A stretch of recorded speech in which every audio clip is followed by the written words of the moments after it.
Voici quelque chose qui pourrait vous surprendre. Moi, ça m'a surpris. Il y a environ 1500 ans, une grande partie du Yémen était techniquement juive. Ce n'était pas qu'une minorité éparse dans quelques villages, mais un royaume gouverné par des monarques juifs, où le judaïsme avait l'appui officiel de la couronne.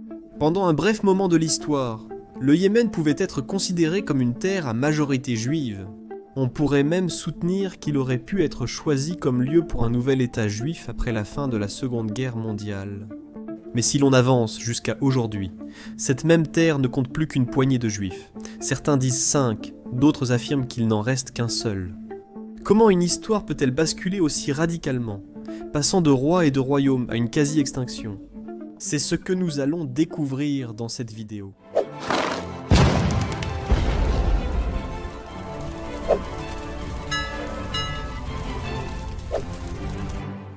L'histoire du peuple juif du Yémen remonte à l'Antiquité, dès le IIe siècle avant Jésus-Christ. On pense que des commerçants et des migrants juifs sont descendus la péninsule arabique depuis le nord. Certains sont venus par voie terrestre via les routes de l'encens depuis la Palestine à travers l'Arabie, d'autres probablement par la mer Rouge depuis la Corne de l'Afrique. Le royaume d'Émirates, qui régnait sur une grande partie de l'Arabie du Sud, a laissé des inscriptions en écriture sud-arabique qui font référence à la vie de ces juifs. Les archéologues ont découvert des textes qui font référence à des synagogues et aux dieux juifs. À la fin de l'Antiquité, le judaïsme n'était plus seulement une implantation étrangère au Yémen. C'était une foi qui était ancrée dans le tissu culturel de la région, avec une partie importante de la population qui la suivait. Et puis, vint l'un des tournants les plus remarquables de l'histoire religieuse. À la fin du IVe ou au début du VIe siècle, un roi himyade nommé Abu Kharib Azad s'est converti au judaïsme. La raison pour laquelle il l'a fait reste un peu mystérieuse. Au Moyen-Âge, les dirigeants changeaient fréquemment de religion par intérêt. Ils voulaient une alliance avec un royaume voisin, ou peut-être que c'était simplement un intérêt personnel du monarque lui-même ici. On ignore pourquoi, mais à cette époque, les rois ne se convertissaient jamais seuls. La cour, la noblesse, les armées et de larges pans de la population suivaient. En effet, le Yémen est un royaume juif. Des inscriptions de cette époque mentionnent encore le Dieu juif. Des synagogues furent bâties, et la loi juive appliquée aux affaires d'État, pour peut-être la seule fois dans l'histoire, en dehors de la Judée et de la Palestine, un royaume souverain a adopté le judaïsme comme religion officielle. Et une génération plus tard, un autre dirigeant himyade, nommé Youssouf Azar Yattar, plus connu sous le nom de Daoudnouvas, a consolidé cet héritage. Il ne se contentait pas de pratiquer le judaïsme en privé, il combattait activement au nom de la religion. Vers 523, il lança une campagne contre la communauté chrétienne de Najran, exigeant qu'ils se convertissent ou qu'ils partent, selon ses partisans. Il était un défenseur de cette foi, s'opposant à l'influence de Byzance, ainsi qu'au christianisme aksoumite. Pour ses ennemis d'Éthiopie, il devait passer pour un fanatique. Mais quel que soit le point de vue, cette période marque le moment où le Yémen était le plus visiblement et le plus explicitement juif. Mais ce moment a été de courte durée. Ce royaume chrétien voisin d'Aksum, situé dans l'actuelle Éthiopie, a en quelque sorte envahi le Yémen en réponse aux actions de Dounouva, soutenus par des alliés byzantins. Ils ont renversé la dynastie himyade, mettant fin à la monarchie juive. Dès lors, le judaïsme au Yémen redevient une minorité pratiquée par des communautés locales sous de nouveaux maîtres. Et, fait intéressant, ils ont en fait été gouvernés par des chrétiens pendant un certain temps, ce qui contraste à nouveau avec la majorité musulmane qui y vit aujourd'hui. Je veux dire, les chrétiens là-bas aujourd'hui représentent 0,06% de la population, presque aussi insignifiant que le judaïsme. Les anciens juifs qui avaient autrefois été rois de la région devaient maintenant vivre sous un autre empire, un autre royaume et des dirigeants d'une autre religion. Et cette lutte allait durer plus de 1000 ans. Comment la vie des juifs du Yémen a-t-elle évolué après la disparition de leur royaume? Pendant des siècles, ils ont enduré un schéma assez familier aux juifs dans de nombreux pays, parfois tolérés, parfois persécutés. Depuis l'avènement de l'islam au 7e siècle, le Yémen est resté sous domination musulmane.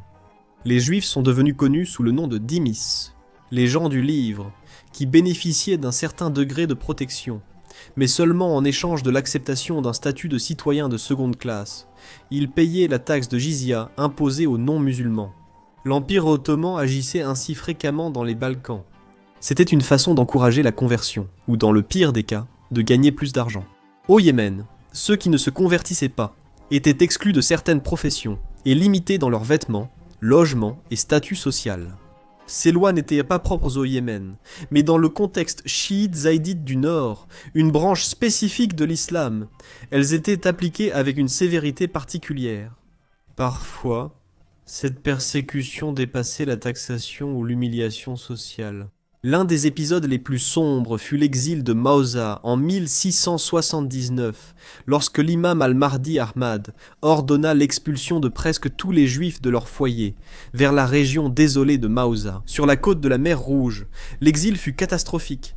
Des familles traversèrent des terrains hostiles. Des milliers moururent de faim et de maladie, et des communautés furent déracinées, même si beaucoup purent finalement revenir. Le traumatisme de cet événement est resté gravé dans la mémoire de ces juifs pendant des siècles. Même hors de tels épisodes dramatiques, leur vie restait assez précaire.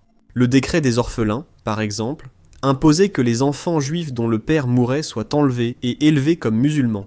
Imaginez la peur dans une communauté où la mort d'un parent signifiait perte personnelle et fin de la lignée religieuse.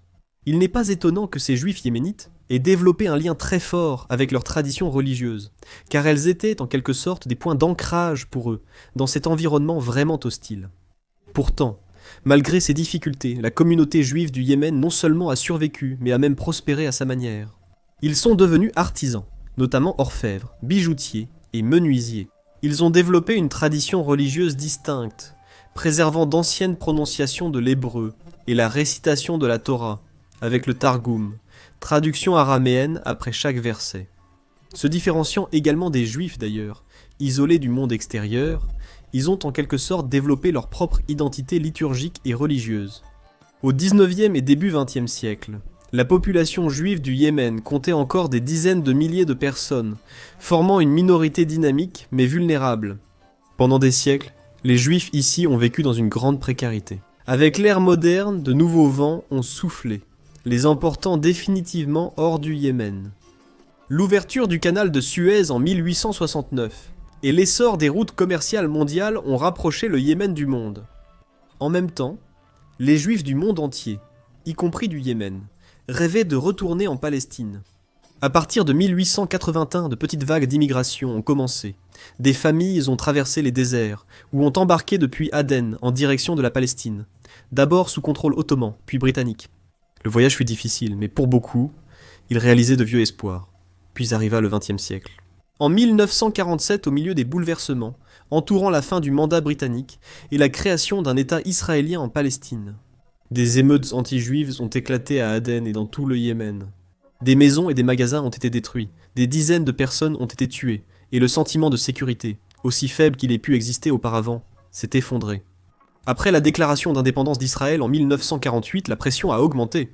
Les Juifs du Yémen étaient de plus en plus considérés comme suspects, vulnérables à la violence et totalement non protégés par l'État. Mais en 1949, l'imam Ahmad du Yémen a publié un décret surprenant. Eh bien, ce n'était pas tellement surprenant par ce qu'il cherchait à provoquer, mais plutôt par la manière dont il a permis que cela se produise. Sur son ordre, les Juifs pouvaient partir. Ce qui a suivi fut l'un des exodes les plus dramatiques de l'histoire juive moderne. Israël, avec les Britanniques et les Américains, a lancé l'opération Tapis volant, aussi appelée Opération sur les ailes des aigles. De juin 1949 à septembre 1950 environ, 45 000 juifs yéménites ont été transportés par avion vers Israël et la Palestine en 380 vols. Beaucoup d'entre eux n'avaient jamais vu d'avion auparavant. Certains croyaient qu'ils accomplissaient littéralement la prophétie d'être ramenés à Sion sur des ailes d'aigle. En moins de 2 ans, toute une communauté de personnes âgées a été déplacée. Des villages autrefois animés par la vie juive se sont soudain retrouvés vides. Et cela pourrait ressembler à la fin d'une histoire, mais ce n'était pas le cas. Un reste de personnes été restées sur place, et leur destin allait plonger l'histoire des Juifs du Yémen dans des temps plus sombres et incertains, créant un contraste énorme avec ce qui existait autrefois. Parce que tout le monde n'est pas parti, certains sont restés, soit parce qu'ils ne voulaient pas partir, soit parce qu'ils ne pouvaient pas. Au fil des décennies suivantes, ce reste s'est encore réduit. Certains sont restés dans le nord, d'autres dans des villes comme Raïda et Sanaa. Dans les années 60 et 70, la présence juive au Yémen était bien moindre qu'avant. Malgré tout, quelques milliers ont résisté, mais le XXIe siècle a apporté de nouveaux dangers.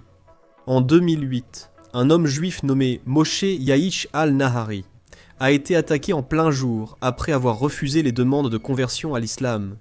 Il n'a pas survécu, envoyant un message glaçant à la communauté déjà minuscule.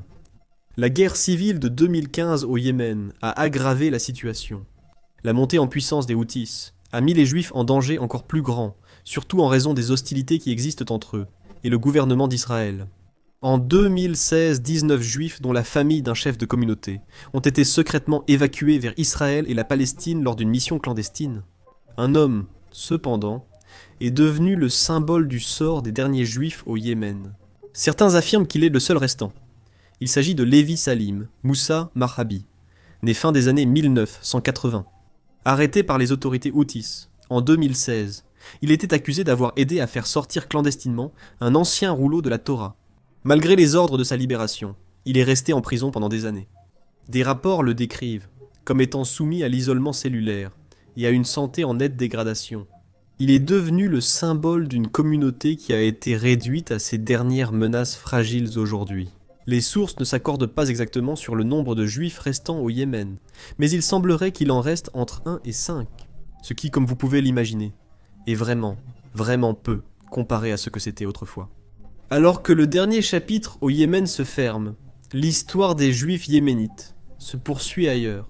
C'est similaire à la façon dont les juifs ont été expulsés du Portugal et d'Espagne au Moyen-Âge, ou un peu plus tard, et leur culture a continué ailleurs en Europe, notamment aux Pays-Bas, par exemple. La présence juive a presque disparu du Yémen, mais leur héritage subsiste en Israël et en Palestine. Leurs descendants se comptent par centaines de milliers, peut-être plus de 400 000 aujourd'hui. Ils ont introduit leurs traditions, liturgie, cuisine, musique. Les chants yéménites ont enrichi les rites locaux. Des plats comme le yaknoun et le malawak sont devenus des incontournables appréciés, et des chanteurs d'origine yéménite, comme Ofra Haza, ont introduit des éléments de leur héritage à leur public. La joaillerie, la broderie et la poésie yéménite subsistent loin de leur terre d'origine. Merci d'avoir regardé cette vidéo. J'en ai une excellente qui arrive la semaine prochaine. C'était la première fois que je voyageais quelque part et que je filmais sur place à propos d'un sujet. Pour voir cette vidéo, abonnez-vous et activez les notifications. Merci beaucoup à mes mécènes pour leur soutien. Merci d'avoir regardé à nouveau et je vous retrouve la prochaine fois pour plus de culture générale.